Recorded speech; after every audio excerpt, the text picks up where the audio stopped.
নমস্কার বন্ধুরা, সবাই কেমন আছো? আশা করি ভালো আছো। রথের দিন রথের মেলায় গেছিলাম, তো সেই ভিডিওটাই তোমার একটু ছাড়তে দেরি হয়ে গেল। দেখো, বেরিয়ে পড়েছি আমি আমার কর্তার সাথে রথ দেখতে।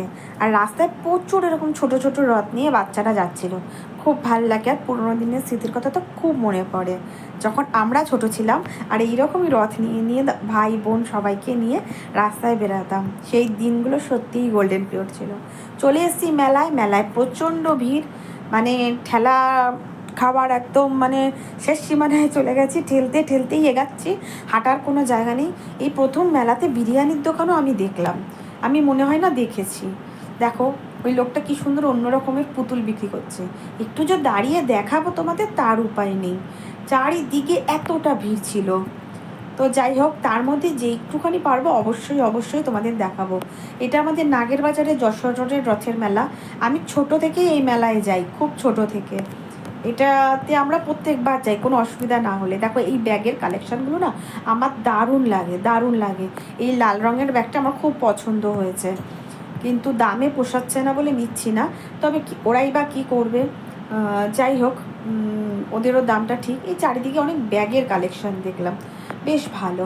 আর এই যে ঘুগনি, রথের মেলায় যাবো আর ঘুগনি খাবো না তা কি হয়? এক প্লেট ঘুগনি নিয়েও নিয়েছিলাম, খুব একটা পদের ছিল না, তবুও চলে যায়। রথের মেলায় গেলে কি আর ঘুগনি না খেলে হয়?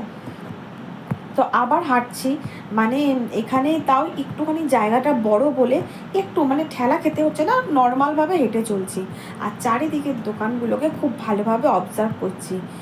এই মেলায় আসলে এই মানুষগুলোকে দেখলে আমার আজও কষ্ট লাগে, যে আমরা সব ফেস্টিভ্যাল কত সুন্দরভাবে তৈরি করি, মানে কতটাভাবে উপভোগ করি, তাহলে এরা কোথার থেকে আসে? সবই যদি এত ভালো থাকে, বুঝে পাই না কোথায় থেকে আসে, যে এদের কেন এত খারাপ অবস্থা হয় জানি না। দেখলে সত্যি কষ্ট হয়। আবার মাঝে মাঝে দেখি এরা নাটকও করে, কারণ আমরা তো এখানেই থাকি, যথারীতি দেখতে পাই। তো একদম শেষ মাথায় চলে এসেছি, রথ দেখাতে পারলাম না, রথ ঢুকে গেছে, মানে যেখানে সেই রথ থাকার সেখানে একদম লাস্টে এসে কিছু গাছের দোকান দেখে নিয়েছি।